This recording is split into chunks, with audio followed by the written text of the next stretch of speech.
this while, we have been talking about how the pastoral nomadists lived in India in different parts, be that in the northern parts or as well as in the western and the southern parts. But what we talked about pertained to their lives in pre-colonial India, that is, before British rule was established in the country. When colonial rule was established in different countries throughout the world, the society, culture, politics, law, forms of government in those countries underwent rapid and drastic changes. Because the colonizers took everything under their control. People lost their autonomy and independence. They were directly under the influence of the colonial rule. While we talk about the effects of colonial rule on the mainstream societies, the drastic effects of the same is even more palpable when we talk about those people who lived outside the mainstream societies, as in those people who lived their life like pastoral nomads. Now, we have discussed at great length how mobility is a very important part of the lives of the pastoral nomads. And when the colonizers came to India and took everything under their control, the lands invariably went under the control of the colonial government. So the pastoral nomadists started losing their natural rights over their regions, over their habitats. Now, in this lesson, we will be focusing on how the lives of these pastoral nomadists in India underwent changes during the colonial rule. Now, during British colonial rule, the movements of the nomadic pastoralists became severely regulated. Why is it so? Because the colonizers did not come here only to establish their government. They were here to take utmost control over the lands and the people. We have learned that the pastoral nomadists were the ones who lived in the forested regions. And all these tracts of lands went under the control of the colonizers when colonial rule was established in the country. So invariably, the nomadists had to give up their rights to the lands on which they had been living for many centuries. And in fact, they now lost autonomy over their lands. They now lost autonomy over their habitat. Now, since movement is very crucial in the lives of the pastoral nomadists and they lost control over their lands, their lives now started becoming very regulated and constrained under British colonial rule. Now, the Britishers were here to extort utmost profit from the lands. They wanted to impose taxes on every possible thing so that they can earn more and more revenue.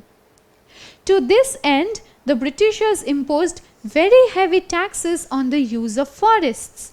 So the forested regions that had been free since eternity were now under the control of the Britishers, and people had to pay taxes even to enter the forests. Can you imagine how oppressive colonial rule was? And this was not just in India, it was throughout the world. And people also had to pay taxes for different kinds of forest produces. Different kinds of forest produce would include honey, leaves, fruits, vegetables. They were not a part of the huge economic transactions that took place in the large societies. Instead, they lived on the fringes. So if we look at the economic aspect of the lives of the pastoral nomadists, we will understand that they were poor. They were not as affluent as the people who lived in the mainstream societies. These people did not really need money because they could sustain themselves and their animals with whatever they could grow. And when they were compelled to pay taxes even to enter the forests or to use the forest produces, these people were under severe threat.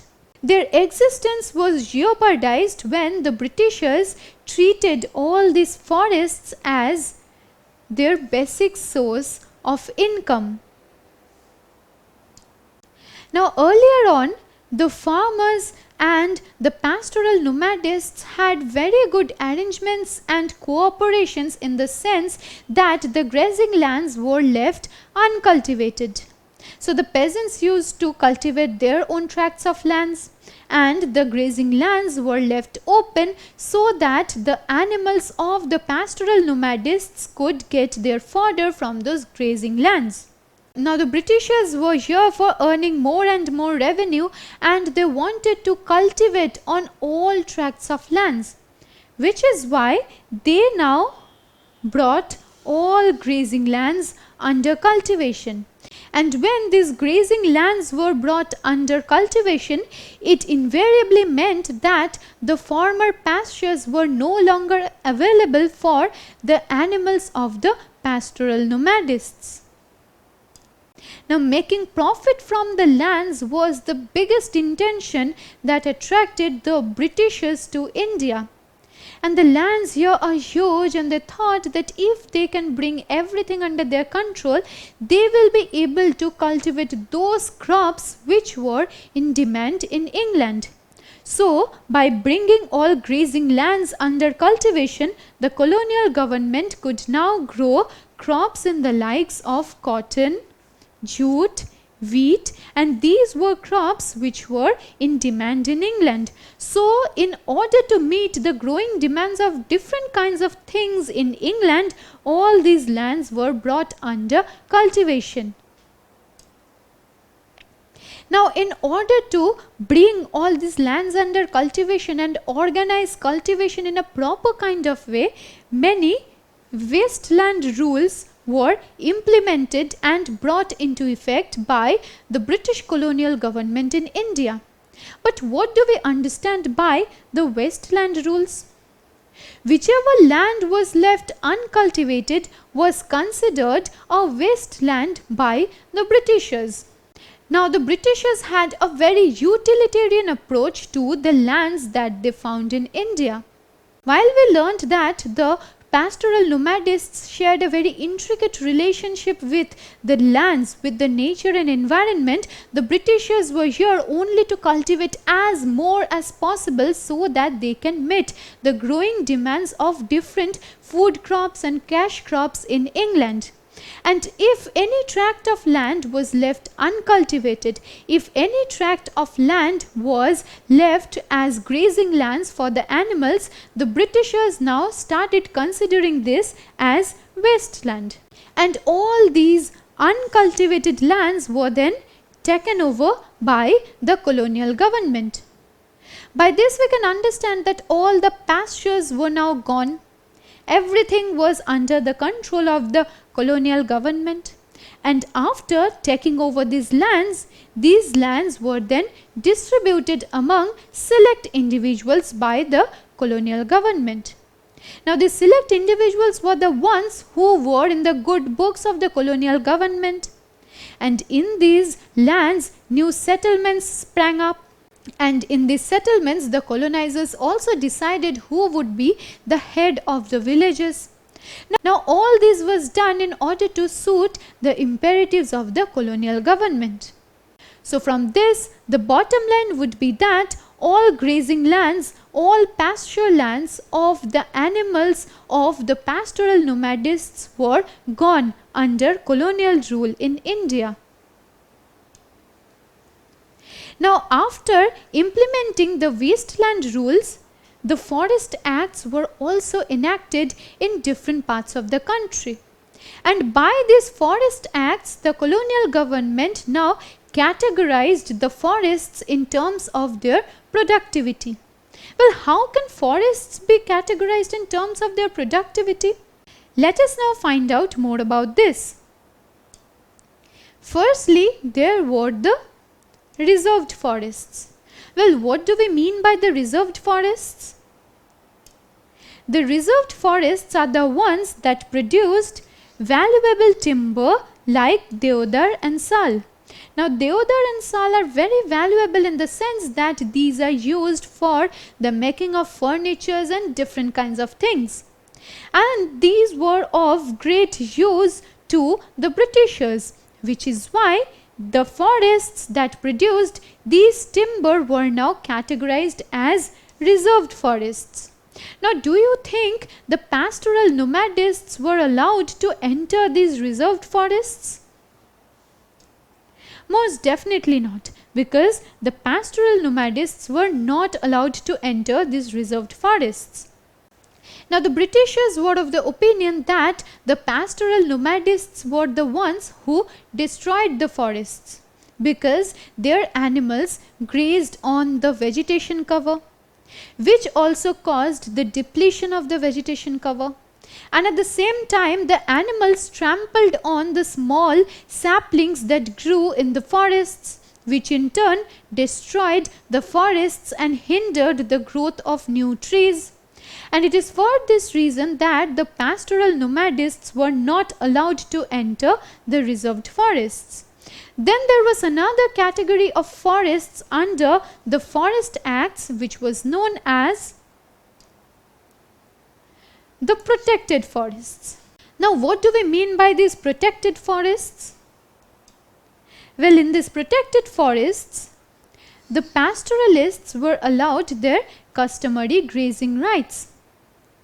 The Britishers were looking only for their own profit, only for their own interests.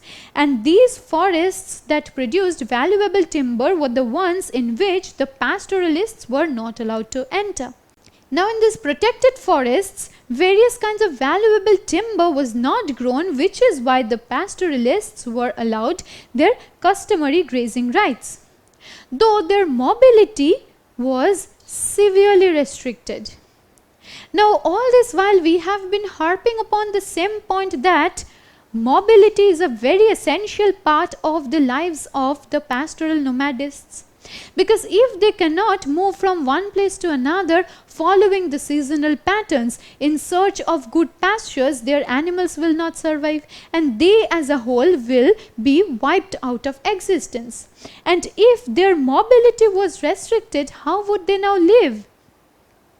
Now, in our last lesson, we talked about the Raikas of Rajasthan, and the Raikas of Rajasthan used to move to the Sindh region where the Indus Valley region is very fertile, and it is in this region that their animals used to graze.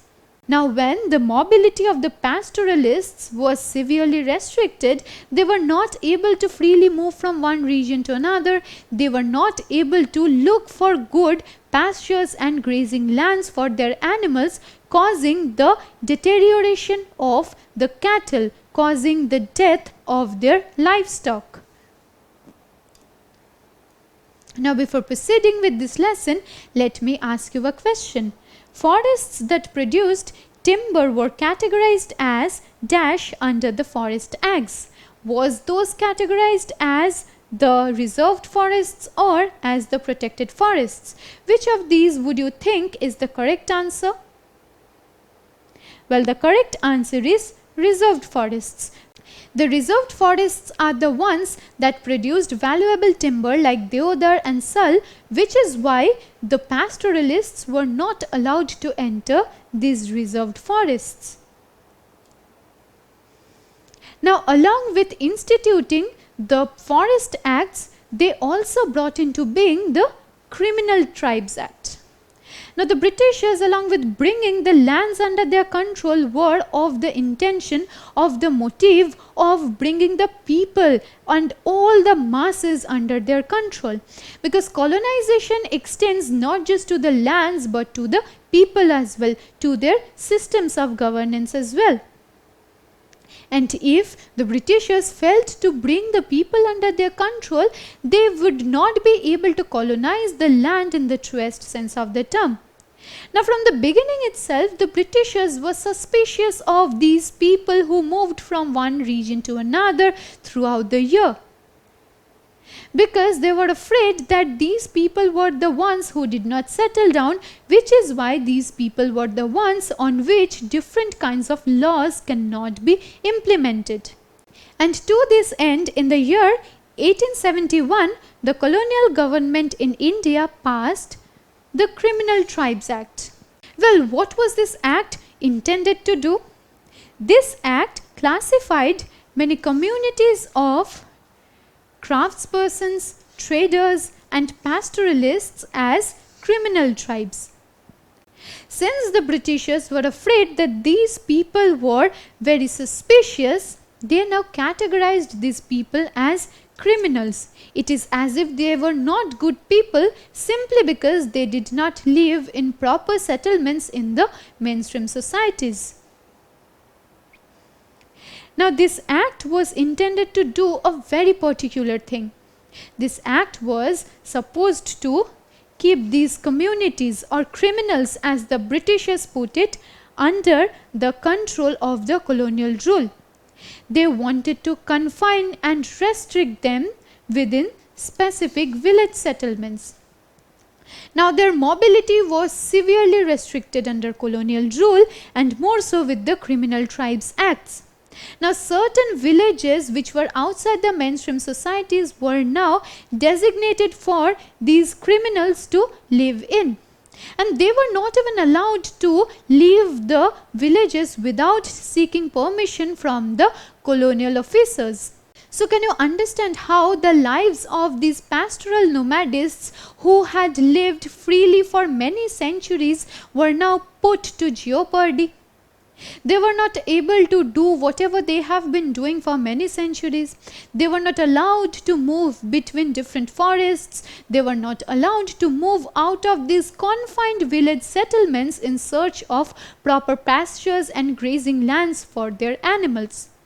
Now this impact of the colonial rule on the Indian pastoral nomadists is something that we will be taking up in our subsequent lesson as well.